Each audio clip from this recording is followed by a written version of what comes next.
Good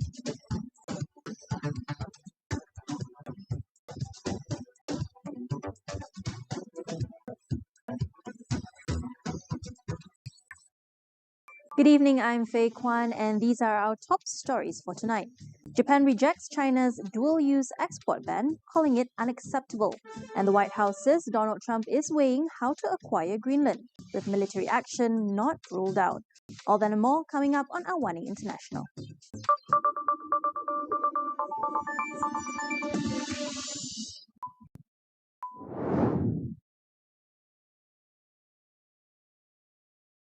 Japan has condemned China's export ban on dual-use items that can be used for military purposes, calling the move absolutely unacceptable as tensions between the two Asian countries continue to escalate. The dispute has also raised fears of broader restrictions on rare earth exports, materials crucial to Japan's manufacturing and defense industries. Tokyo says Beijing's decision to stop exports of dual-use goods departs from international norms and targets Japan alone. Dual-use items refer to goods that can be used for both civilian and military applications, such as aircraft engines, drones, and cutting-edge semiconductors. China announced the ban after Japanese Prime Minister Sanae Takaichi said a potential Chinese attack on Taiwan could pose a threat to Japan, remarks Beijing has demanded she retract. Chinese state media has reported that Beijing is also considering tightening export controls on rare earths, a move that could hit Japan's automotive and high-tech sectors.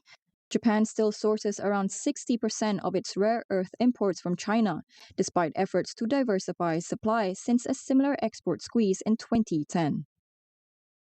What we're watching for really is what is the next salvo? Does China really start to go after critical industries such as automotive, high-end technical industries, things like drones and other exports to Japan? At the moment, they haven't done that. There's some rumors, but the reality is I think China has really shown that it's serious, it's unhappy, and it's made its point. There's no point in messing up business further. So at the moment, I don't expect much reaction out of Japan per se, particularly on industry. But if it gets more severe, if there are Japanese civilian or commercial entities targeted, you could see the Japanese retaliate, particularly, for example, in semiconductors or other high-end manufacturing materials that China actually needs for its own supply chain. So at the moment, that doesn't look like it's going to happen, but if it gets more severe, you will start to see the Japanese and potentially other countries react negatively against Chinese interests. The White House says U.S. President Donald Trump has been discussing a range of options to acquire Greenland, and that the use of U.S. military is always an option. The comments came after European leaders issued a joint statement rallying behind Denmark, which has been pushing back against Trump's ambitions for the Arctic island. Trump has repeatedly said he views Greenland as a national security priority, pointing to growing strategic competition in the Arctic with Russia and China, though it already operates a military base there. Greenland, which has a population of 57,000 people, has had extensive self-government since 1979. However, defense and foreign policy remain under Danish control. While many Greenlanders support eventual independence from Denmark, opinion polls show strong opposition to becoming part of the United States. Secretary of State Marco Rubio, however, has downplayed the likelihood of any military action. According to the Wall Street Journal, Rubio told a closed-door briefing that the administration's goal is to purchase Greenland. Denmark's Prime Minister, Mette Frederiksen, has warned that any U.S. attack would spell the end of NATO. Those are the headlines for tonight. We'll be back with more shortly after the break.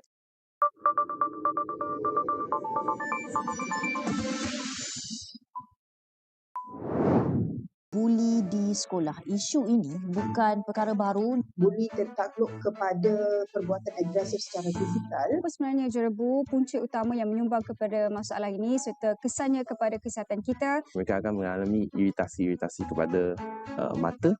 Selain itu, iritasi kepada saluran pernafasan.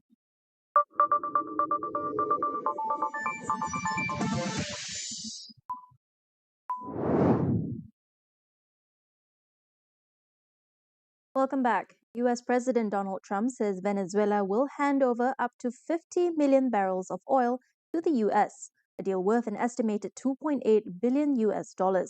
Trump says the oil will be sold at market price, with proceeds controlled by Washington and used to benefit both countries.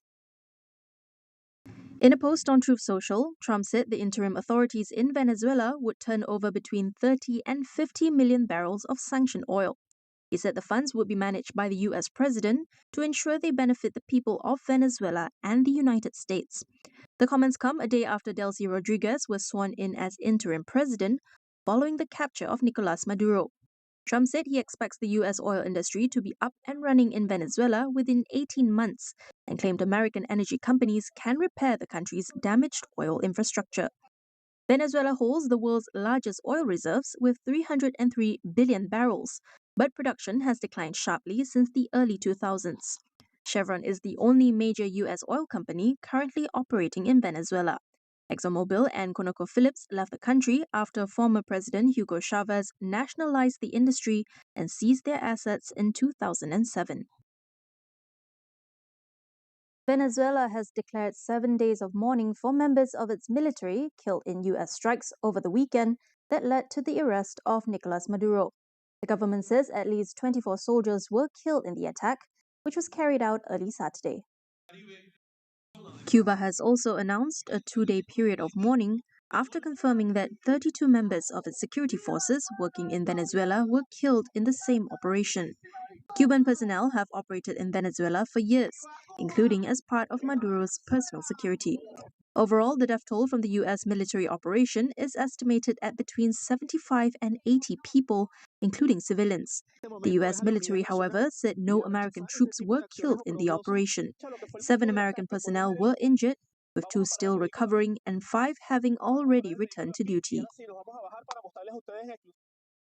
South Korean President Lee Jae-myung has urged Chinese President Xi Jinping to play a mediating role as Seoul seeks to improve relations with the North. Speaking at the end of a 4-day state visit to China, Lee proposed a freeze in Pyongyang's nuclear program in exchange for some form of compensation. Lee met with Xi on Monday, a day after North Korea fired 2 ballistic missiles into the Sea of Japan. Lee said he asked Beijing to help bring Pyongyang back to the negotiating table to restart talks over its nuclear program, saying all of Seoul's channels were completely blocked. He said the long-term goal was to achieve a nuclear-free Korean peninsula. In response, Xi urged Seoul to show patience with Pyongyang, citing how severely ties between the two Koreas have deteriorated. Lee's predecessor, Yoon Suk-yeol, had been ousted last year after a failed bid to suspend civilian rule amid rising tensions with the North, deepening mistrust within the peninsula. In other news, the leader of Yemen's Southern Transitional Council, Aidarus al-Zubaidi, has been charged with treason and removed from the Presidential Leadership Council. Al-Zubaidi reportedly fled instead of boarding a flight to Riyadh for talks aimed at ending the conflict. Yemen's official Saudi-backed government accused him of inciting armed rebellion, undermining constitutional authorities, and committing abuses against civilians in the south. An investigation has been ordered, along with the arrest of those allegedly distributing weapons and threatening civil peace. After al-Zubaidi failed to fly to Riyadh, the STC said he was in Aden, overseeing military and security operations. The government subsequently carried out airstrikes in southern Delhi Governorate, saying they targeted secessionist forces, aimed to prevent further escalation.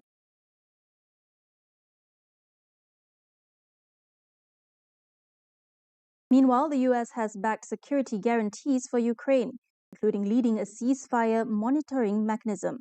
The commitment was announced at a Paris summit of the so-called Coalition of Willing, made up mainly of European nations seeking to shore up assurances to Kiev in the event of a ceasefire with Russia. French President Emmanuel Macron said the robust guarantees would see the U.S. lead truce monitoring with European participation, alongside the deployment of a multinational European force, with France potentially contributing several thousand troops.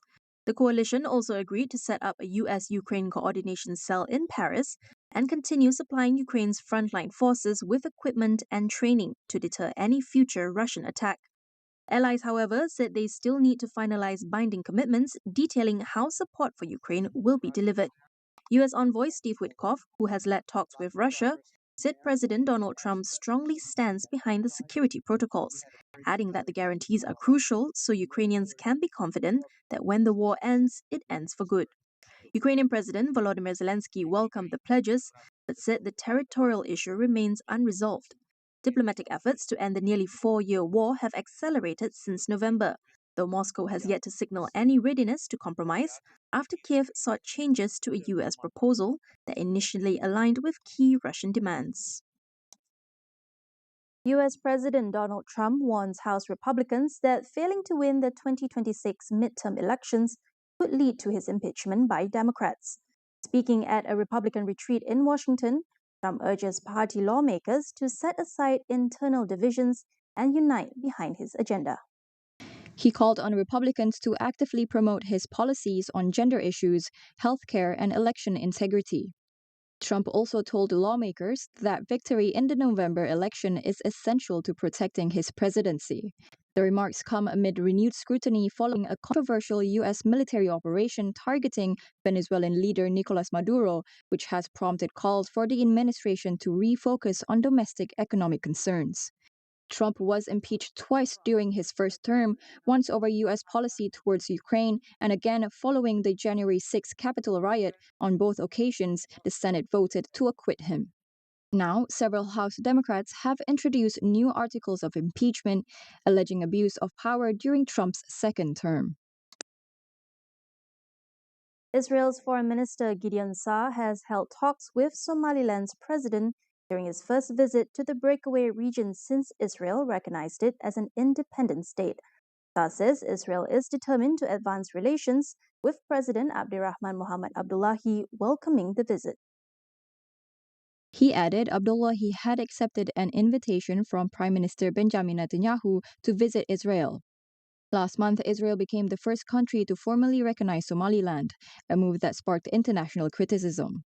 The two governments plan to open embassies and appoint ambassadors soon.